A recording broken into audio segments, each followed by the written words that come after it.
Allah gave his angels the opportunity to express themselves. Well, let me know what you think about this. Allah already know what it is. But let me hear what you got to say about this. He even gave Iblis the opportunity. We call that due process. Or something like that. It's just something else. But anyhow, you get the point. When he asked Iblis, why didn't you obey me? Allah already knew why he didn't obey him, but he was giving him the opportunity to hang himself. And that's just what he did. But anyhow, that's the sub point.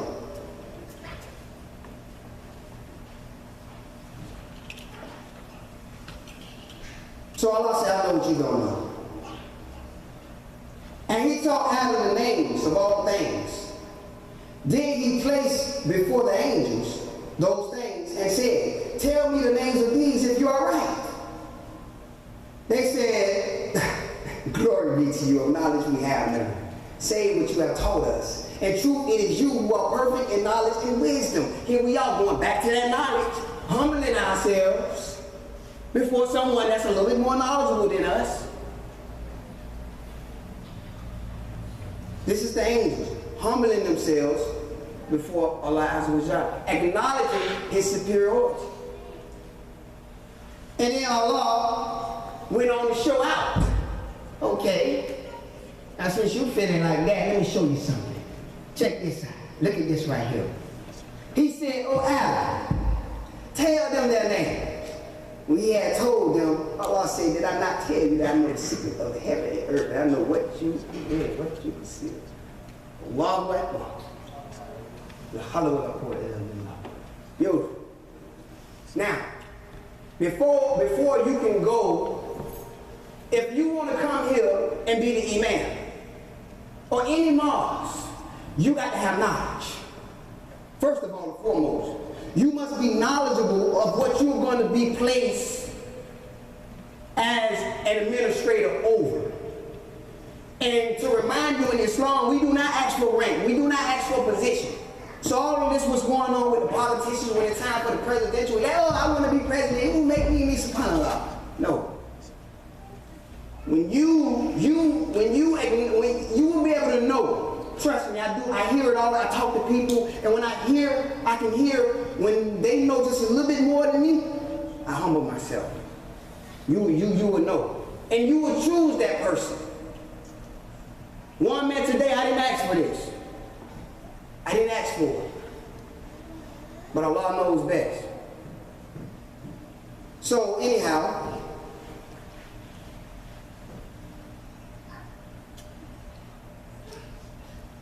you have to be knowledgeable of what you're going to be, the president or CEO, manager, whatever. You just can't walk into a Publix or you can't walk into a bank and say, hey, I want to be the manager. Make me the manager. SubhanAllah. You can't do that. You got to have knowledge of business management, so forth and so on. Okay? So, the angels, they were not made the Khalifas. Because they don't have the knowledge. They don't have the knowledge. And this goes to show that knowledge is superior in worship. Or let me just say this right here. Let me rephrase this.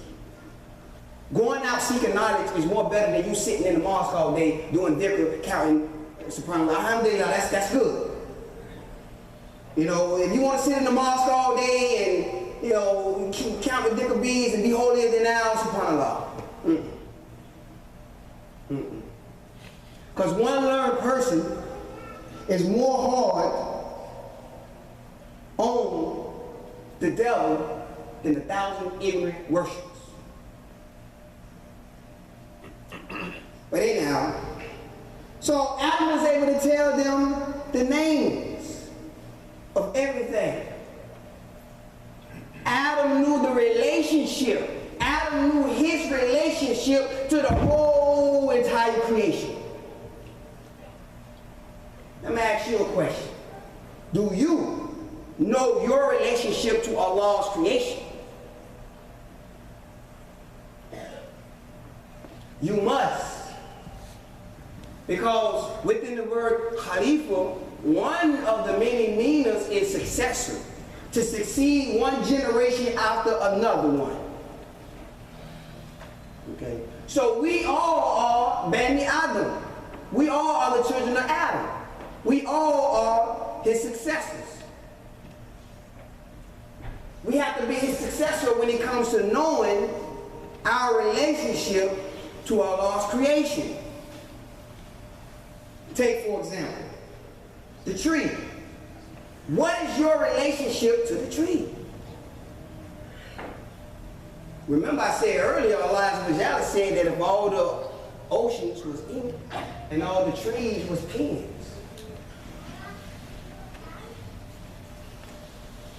You remember when Allah, when the first revelation of the Quran was revealed, what Allah said? Read in the name of your Lord and cherish who created man from a milk clot of congealed blood. Read. And your Lord is most bountiful. He who taught the use of the pen. Taught man that which he did not know. Each and every last one of us in here is a pen. We contain knowledge. And the brother Rahim, he mentioned something last week.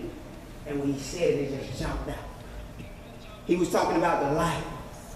And he was talking about, he wasn't talking about the literal light that you look up, but the word that come out. That's that knowledge. That's that light. So how do you relate to the tree? What would happen if we cut down all the trees? We wouldn't be able to survive. Because it's been a while, it's been about 20 years since I've been in school. But from what I remember in science class is that, the oxygen, the carbon dioxide, it interacts with the trees and it produces oxygen. That's how we can breathe. That's why we shouldn't cut down all the trees. But an ignorant person who don't know their relationship to the trees, guess what they're going to do? They're going to cut down all the trees. They're going to kill themselves and everyone else around them. That's why, going back to what was said earlier, Allah said he don't do no wrong to us. But we do wrong to ourselves. Why? Because of ignorance. Not knowing our relationship to Allah's creation or not knowing how to relate to Allah's creation. Now that's just one example. I can stop right there. But I'm not. I'm going to keep going, inshallah. Now what does the average person do when a bee starts flying around their head?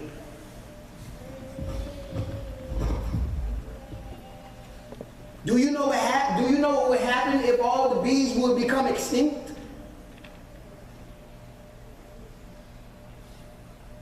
We wouldn't be able to make it. Because do you know the relationship, your relationship to the bee? You all know that there's a chapter in the Quran titled The Bee, chapter 16. Y'all, you know this. I'm reminding you, okay? I'm reminding you. This is how we learn. Repetition. You gotta repeat it. 1 times 1, 1. 1 times 2, 2. 1 times 3, 3. You gotta keep going on, repetition. That's why the Quran repeats itself. There's a whole chapter in the Quran titled The Bee. Why did Allah do that? Was he just having fun? SubhanAllah. No. The bee has some kind of importance. Okay. Now I was reading this article in Time magazine, and they're expensive too, like $14, $15. I ain't want to spend $14, $15, but I wanted that knowledge because I know that was coming from out the Quran. And there's a hadith that say hikmah, wisdom is the lost property of believers. Take it wherever you find it at. If the Christians got it, go get it and bring it back to the Muslims. I don't care who got it. Go get it and bring it back to the Muslims and use it for, first of all and foremost, our advantage and the advantage of the rest of humanity. But anyhow, I got that $15 magazine and I read it. And Whole Foods, many of you know what Whole Foods is. It's supposed to be a place where you go and you can buy organic food, it's healthy. They did a test. They took all of the products from off of their shelves that required the pollination of the bee. And guess what happened?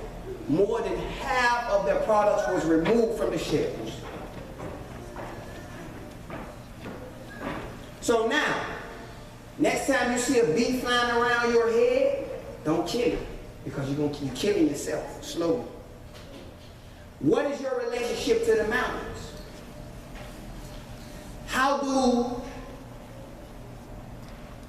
you relate to the mountains? This is simple stuff. Allah tells us in the Quran how we relate to the mountains. He tells us why He placed the mountains upon this earth.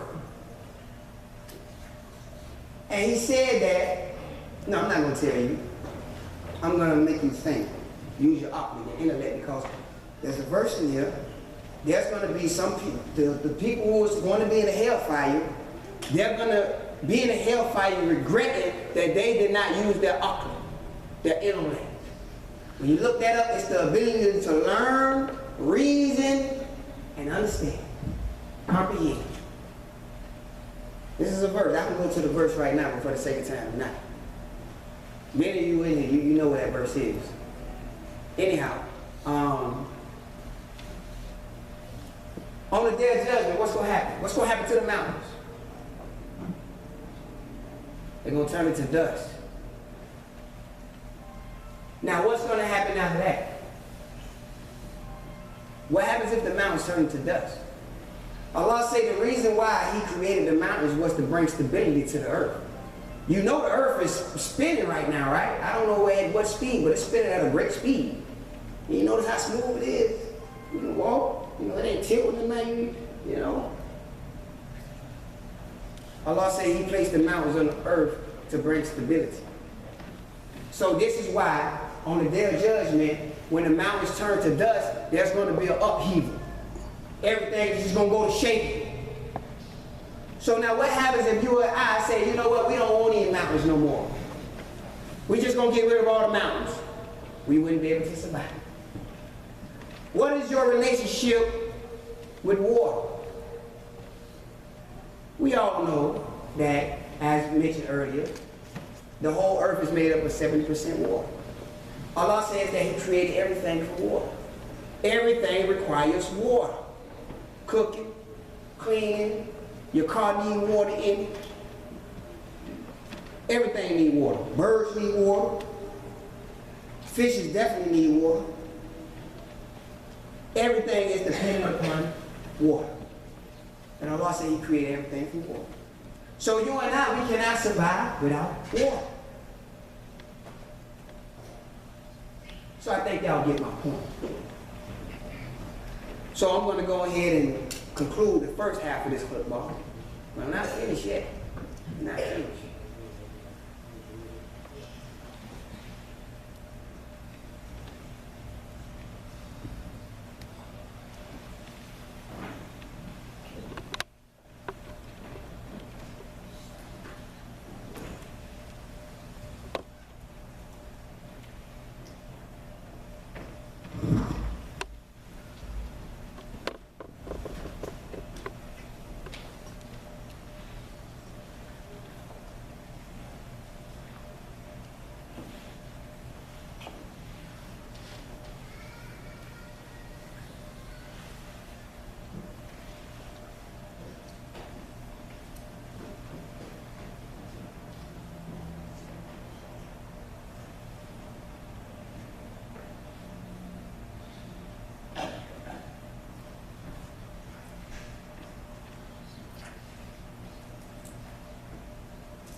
Alhamdulillahi Rabbil Alameen.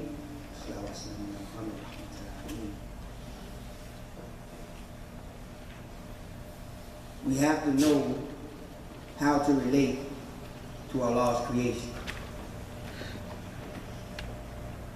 Because if you do not know how to relate to Allah's creation, you will not be able to relate to Allah. This is how come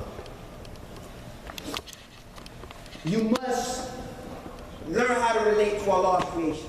Because many of us in here, we claim to have, or we portray ourselves as having a great relationship with Allah.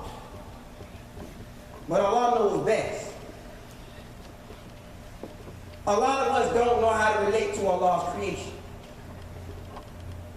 And until we learn how to relate to His creation, we can never have an outstanding relationship with Allah. And I'm going to tell you why. I'm going to tell you why, and I'm going to show you why. Who all loves Allah in here? Raise your hand. That should be everybody. So now what did Allah say about those who say that they love Him? Say, this is what He told Prophet Muhammad sallallahu alaihi wasallam. If you love Allah, then follow me, follow the Prophet Muhammad. So if you want to have a great relationship with Allah, you must follow the Messenger of Allah. Now the Messenger of Allah sallallahu alaihi wasallam, he's not here today. So how do we follow? His traditions have been left behind. And there are brothers who comprehend very well the teachings of the Prophet Muhammad. And Imam Muhammad, may the mercy of Allah be upon him, was one of those individuals. I don't care what nobody says. Before actually studying what he's taught and what he left behind, that brother loved Allah and he loved the Messenger of Allah.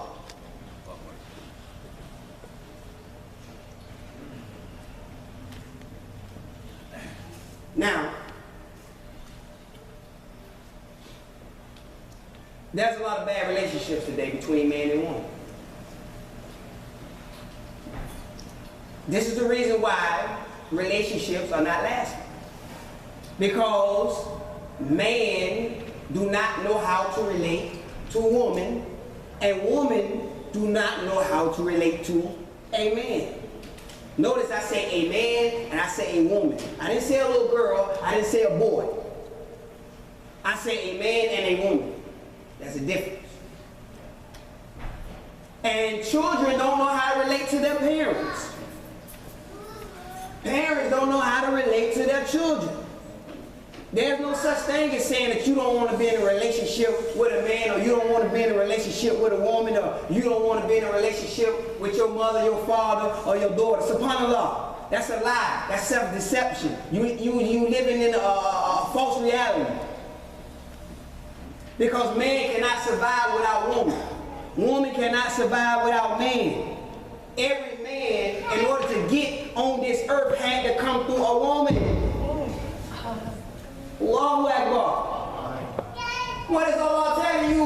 You got to go through a woman to get here. So that right there should tell you that your relationship to a woman, you need her.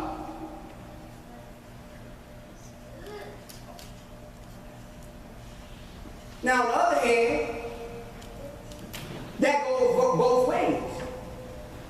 Because if it wasn't for a man cultivating her earth, fertilizing her seeds, and so that they can produce and grow, guess what? You wouldn't have came out that womb. Now Allah can make it to where a woman don't need a man, or a man don't need a woman. He already gave us an example of that when He created Adam without a woman. But after He created Adam, He gonna need you somebody to balance you out. And that's where the first woman came. But then Allah gave us another example when Isa ibn Maryam, she was, he was made without a father. So if Allah won't, He can make it like that. But that's not His natural, that's not His sunnah. That's not His normal way of doing things. Normally you have to hold fast to the means. And you know what the means is. If you don't hold fast to the means, then you just wishing on a star.